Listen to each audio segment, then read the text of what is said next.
Alright, so today we're going to talk about ellipses, talking about finding the equation for one, and talking about graphing them. Alright, so, what shape does the equation right there represent?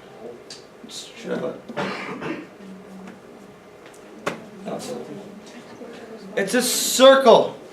Right? Believe it or not, it is a circle, because if I multiply both these sides by 4, times 4, is 4,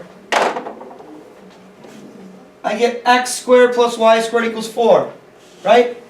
Which is a circle centered at 0, 0 with a radius of 4. So anytime we have a number underneath, we have denominators on x squared and y squared, and they're the same, it's still a circle because we can multiply by a number and it'll turn into the equation of a circle. Now, if we have numbers underneath x squared and y squared that are different, we're not going to be able to multiply by a number and cancel out both denominators, right? What's going to be happening is they're going to turn into an ellipse, or as some of you might know them, as an oval. Right? Basically what's happening there is we're taking two of our points and we're stretching them out. Right? So instead of making a circle here, we took our 2 points and we pulled them even farther apart. Now, what do you notice between the equations and which way we stretched our ellipse? Which way we stretched our axis? What? Anyone? Notice anything? The numbers are like switched, the denominators. Well, the denominators are switched, but how does that correlate with which way we stretched our ellipse? Horizontally. Mason. If it's divided by a greater, like it's taller or greater. Okay. So we're on the right track. We're on the right track. Tobias, what do you think? If the number is under the x value, is stretching across the x axis, and if it's stretched under the y, it's bigger under the y value, it's stretching across the y axis. Perfect. That's going to be the biggest thing we look for when we're trying to draw our ellipses, is which number in the denominator is bigger. That's going to tell me which way I'm stretching it, how I'm going to plot my points, things like that. So you'll notice when the bigger number is under x squared, it's stretched along the x-axis. It's stretched horizontally. When it's under the y squared, bigger numbers under the y squared, we stretch it vertically or along the y-axis. Alright? So it's one of the things to be looking for when we're doing these ellipses. Now, it is called an ellipse. Right? The shape is called an ellipse. Please don't call it an oval. I'll correct you every single time. Oval. You don't listen very well. Spanish. The major axis. So there's two axes. The major axis is the longest segment. It contains the 2 points farthest apart. Right? So if our bigger number is under y squared, our major axis is running along the y-axis. It's running vertically. The minor axis then is the opposite. It's a segment where it's the shortest segment across, where we've plotted 2 points and it's shorter. So on here it runs across the x-axis. So the minor axis, the major axis. Right? The longer one's the major, the shorter one's the minor. Pretty easy, right? Now, the vertices. When we're talking about vertices, there are 4 vertices, but there's 2 different types. There's the vertexes, the vertices. Right? There's the normal vertices. Those are on the major axis. So whether that's on the y or if we search it on the x-axis, it is on the major axis, the 2 ends of the major axis. The co-vertices, or the co-vertex, are on the minor axis. So the endpoints of the minor axis. Right, does that make sense? So we're going to have 2 different types of vertices. We have vertices and co-vertices. Vertices are on the major, co-vertices are on the minor. Alright? Any questions so far? Do we all have everything we need written down? Okay. I'm going to keep going. So, the definition. How we can see that it's an ellipse. There's a couple things just by looking at an equation that tells us it's an ellipse. The first one we already talked about. It's divided by 2 different numbers. Right? So, different number under x squared than there is under y squared. The other big thing we need to notice, it is equal to 1. It must be equal to 1. Right? So, different numbers in the denominator, equal to 1. And it's addition in here. Right? Tomorrow we're going to talk about what happens when it's subtraction. but an ellipse has addition between the two fractions here. Alright? So different numbers and denominators, there's addition, and it's equal to 1. Hey, guys, if for some reason we ever give you a problem that's not equal to 1, what do you think you have to do? Get it equal to 1. If we give you it like equal to 36, divide by 36 on both sides to get it equal to 1. Alright? So, maybe that comes up, I don't know. So, what's going to happen is our a squared value is going to be under x squared, b squared will be under y squared. That means my major axis along the x, right? A squared is always the bigger number. A squared is always the bigger number. So then I know my center's at 0, 0, right? X squared and y squared. Just like with circles, if there's no minus h and minus k, then it's at 0, 0 for center. Okay? The length of my major and minor axis are 2 times A, 2 times B. Right? There's a lot of stuff being thrown at you right now. I get it might be confusing. When we start doing problems, it'll make more sense. Okay? The vertices are at A comma 0 and negative A comma 0 because I'm stretching it along the x-axis. Alright? The co-vertices are at 0B and 0 negative B because I'm stretching those along the y-axis. Okay? And then for the opposite, it's just flipped, right? If the bigger number is under y squared, then a squared is under y squared, and it becomes, for vertice, 0a, 0 negative a. And the co-vertices become b0, negative b0. Okay? Like I said, this is a lot of stuff being thrown at us right now. When we start doing problems, we start practicing more to make more sense. Okay? As of right now, though, do we have any questions? Okay, let's try some problems. So the first one. My bigger number is under my x squared, so I know I'm going to have a horizontal major axis, right? I know I'm going to be stretching it along the x-axis. Well, I know a squared equals 9, b squared equals 4, right? Well, to answer some of the questions I'm going to need later, we said we needed a and b. We don't want a squared and b squared. So what do? Square root them. So the square root of 9 gives me a equal to 3. The square root of 4 gives me b equal to 2. That's going to come in handy in a little bit. Okay? So first thing it says, find the center. Well, it's just x squared and just y squared. There's no minus h minus k. So my center, 0, 0. Okay? Plot the vertices and co-vertices. So we said when the bigger number's under x, my vertices are going to be a0 and negative a0. So my vertices are going to be 3, 0 and negative 3, 0. Right? So I'm going to plot negative 3, 0, 3, 0. Then my co-vertices, because the smaller number was under y. B is equal to 2. It's going to be 0b, 0 negative b. So 0, 2, 0 negative 2.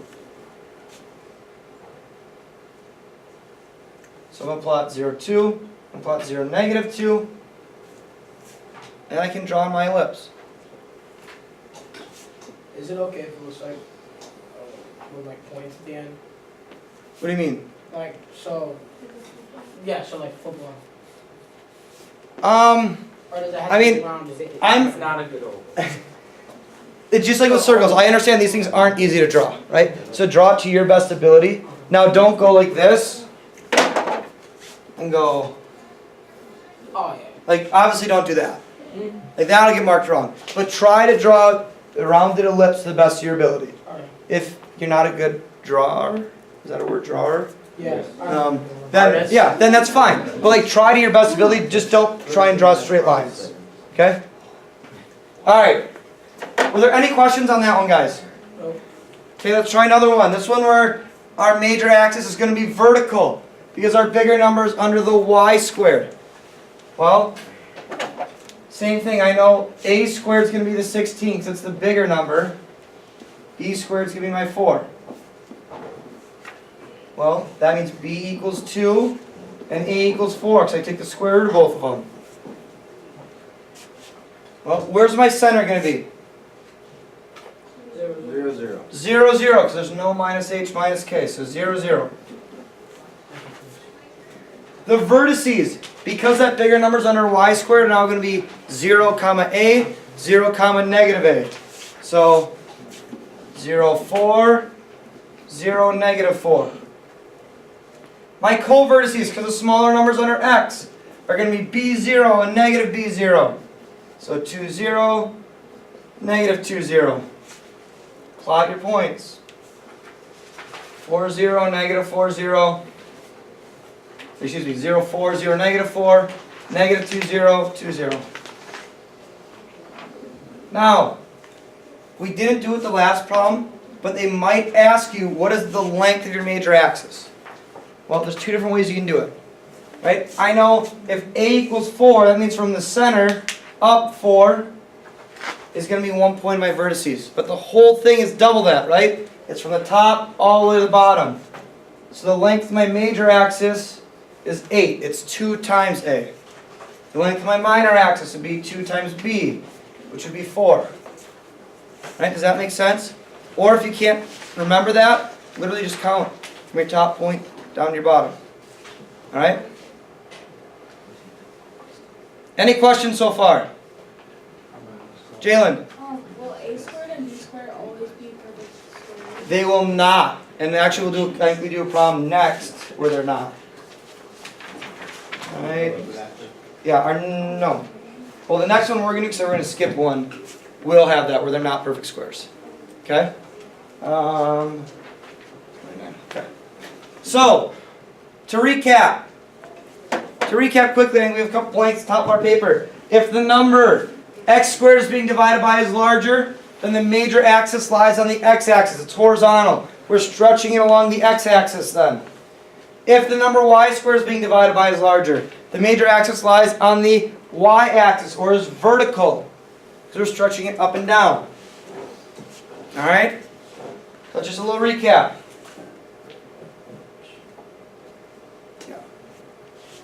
We did one just like that. So we're going to skip. Alright, any questions? They want you guys to try. We're going to skip that one. We just did them just like that. No. We're going to go to this one. X squared over 13 plus y squared over 8 equals 1. So I'm doing where they're not nice numbers, right? They're not perfect squares. So first of all, is the major axis going to be horizontal or vertical? Horizontal, right? My bigger number is under x squared. So it's horizontal. Okay? Where's my center going to be? 0, 0. 0, 0. It's just x squared, y squared. Okay? So my vertices and co-vertices, I got to figure that out. Right? I know a squared equals 13. B squared equals 8. Well, if I take the square root of those, I don't get nice numbers. I get a equals the square root of 13, and I get b equals the square root of 8. But I'm not going to leave it as square root of 8, am I? It's going to be 2 square roots of 2, right? If we simplify the radical form, we get 2 square roots of 2. Now, when you are answering for vertices and co-vertices, and you're putting that answer on the line, you need to use simplified radical form. Right? When we go to graph, we'll talk about that. It's going to be a different story. But when you're writing the vertices, I want those exact numbers. Alright, so like my vertices, my a values are under the x. So I know it's going to be a0, negative a0. So it's going to be square root of 13, 0, negative square root of 13. Jeez, I can't write today. 0. Right, does that make sense? Okay? So my co-vertices, my b value was under y, so I'm going to put them in that y spot. 0b, 0, negative b. So 0, 2 square roots of 2, 0, negative 2 square roots of 2.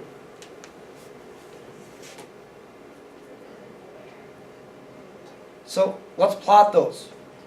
Alright, let's plot our vertices, plot our co-vertices. Well, the square root of 13 is approximately what? What? 3.6. 2 square roots of 2, or the square root of 8 is approximately 2.8.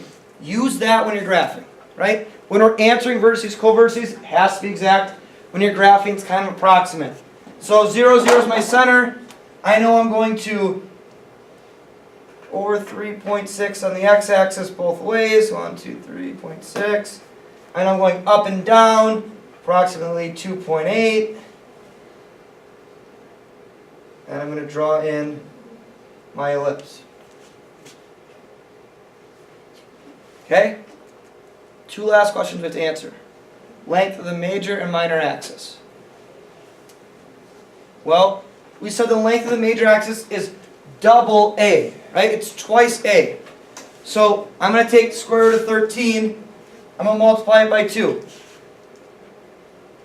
Well, what am I going to get? 2 square roots of 13. Right? If I multiply 2 times the square root of 13, that's what I get, because I don't want to round it. Right? What about the length of the minor axis? 2 times B. My B value is 2 square roots of 2. That's going to become 4 square roots of 2. Okay, does that make sense? Yeah?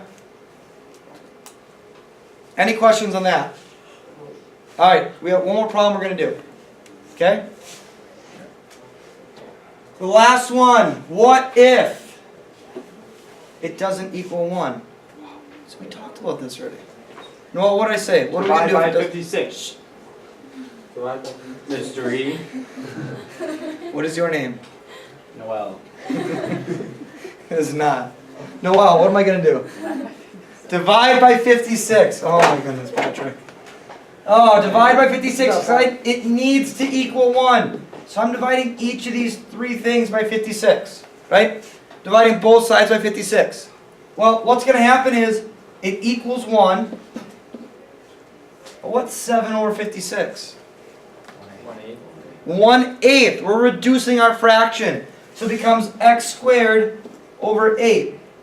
Plus, what's 14 over 56? 1/4. So it becomes y squared over 4. Right? Reduce your fractions. Don't give me a decimal. Right? There's no sense in that.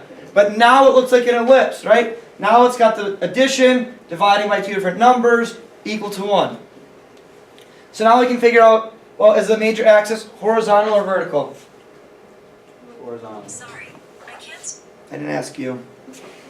Horizontal, right? The bigger number's under x squared. My center, right? Just x squared, just y squared, 0, 0. And I don't know if we're actually even going to get in 2 centers at different spots. I'd have to look. Vertices, right? A squared equals 8, which means A equals 2 square roots of 2, right? We just found them in the last problem. Simplified radical version. So, 2 square root of 2, 0. Negative 2 square root of 2, 0.